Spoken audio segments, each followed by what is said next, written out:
Okay, I'm gonna try to keep this going. Here we are. It's, I don't know, 5:30, 6 o'clock. Well, it was 5:30 when I came out here. It's probably 6 now. But I'm in the upper loft section. Gonna build the end wall. But I wanted to show you a lot of the roof from this angle because it's really easy to see. But you gotta check out this loft area. So I'm putting in windows just like in the garage. And then that end wall. Look at that. Both sides. Isn't that awesome? So you can see that's the roof out there. It's got a bunch of dew on it this morning, which is great. Why is it great? Because that means it's not 85 at 5 o'clock in the morning. So that's that Mento, and I have a little jut out section there. That's the view. I don't know if it's gonna auto adjust exposure. Nope. Okay. And then this roof over here. That's pretty simple, straight flat roof. That is where I was taking the video from last night. And I've got, oh, I can't show you that, but I've got some chimneys set up over here. So that's for a wood stove, which will go all the way down to the first floor.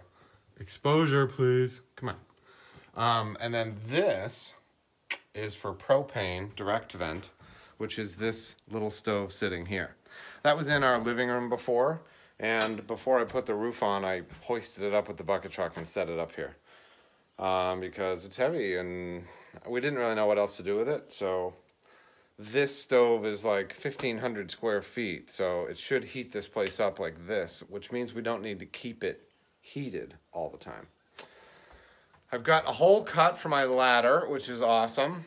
This will be the permanent staircase thingy going down to that section below.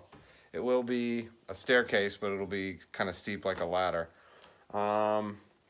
And what I'm doing today is building an end wall. Now I had an end wall here all winter and I removed it because it was 2x4s and I want it 2x6s and other reasons. So I'm gonna build an end wall, and the plan here is to put in, you know, those sliding glass doors that I got on Craigslist and filled the garage with? All the windows are sliding glass doors. I can show you. They're on their side in the garage. Holy exposure. Come on, camera. Okay. So those are sliding glass doors. They're double pane Anderson sliding glass doors. Wow, this auto exposure thing is awesome. I got like 50 of them on Craigslist for like 600 bucks. And anyway, I'm gonna put them in the end wall here, but I'm gonna make them into French doors. So they hinge open, and then there's a railing across the opening. A really tall, really beefy, really safe railing. Because that really freaks us out.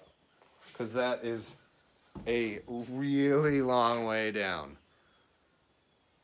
So, super awesome railing, doors that open. Because initially I was like, oh, there'll be, you know, let's have like 3 feet of porch and then a door and then interior space.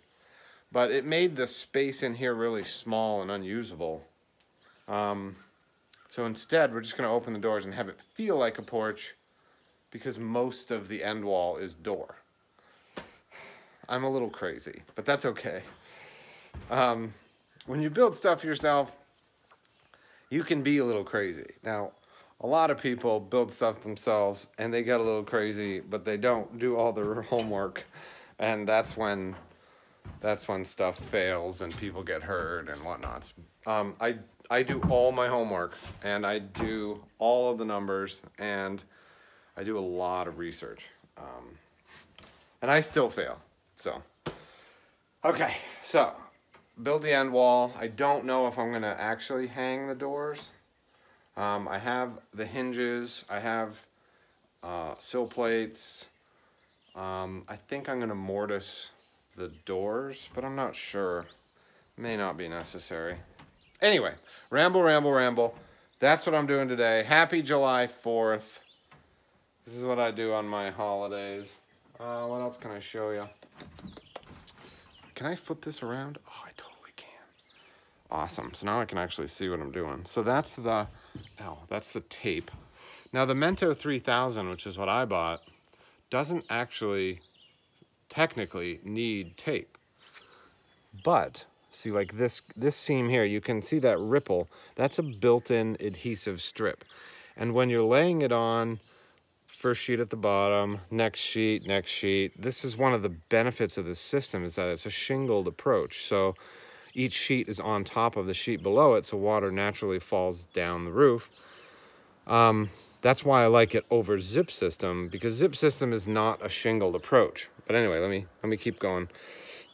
That adhesive strip works great, but this top piece here is kind of over the ridge and it doesn't line up. I mean, the bottom is on that side. Actually, no, it goes like this on this way. But the two adhesive strips don't line up. See, this here, there's an adhesive on this side and an adhesive on the one underneath it. Whew. Anyway, so I taped it because when I was putting this stuff up, so first of all, it's like, it was literally 105 degrees. And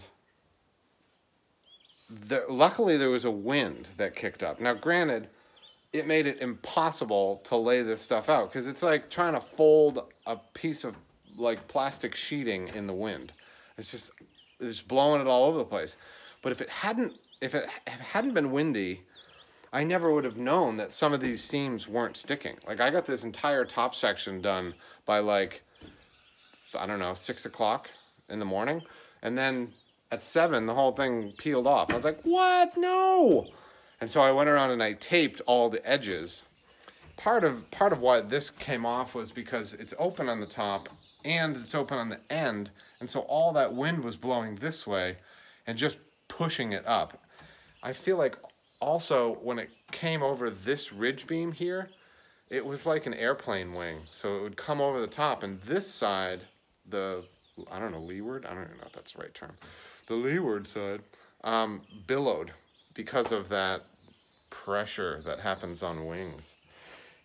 Anyway, so if it hadn't been windy, I wouldn't have known to do a better job taping, and I would have come home one day when it was windy and found all the membrane sitting in the driveway, which would have not been fun.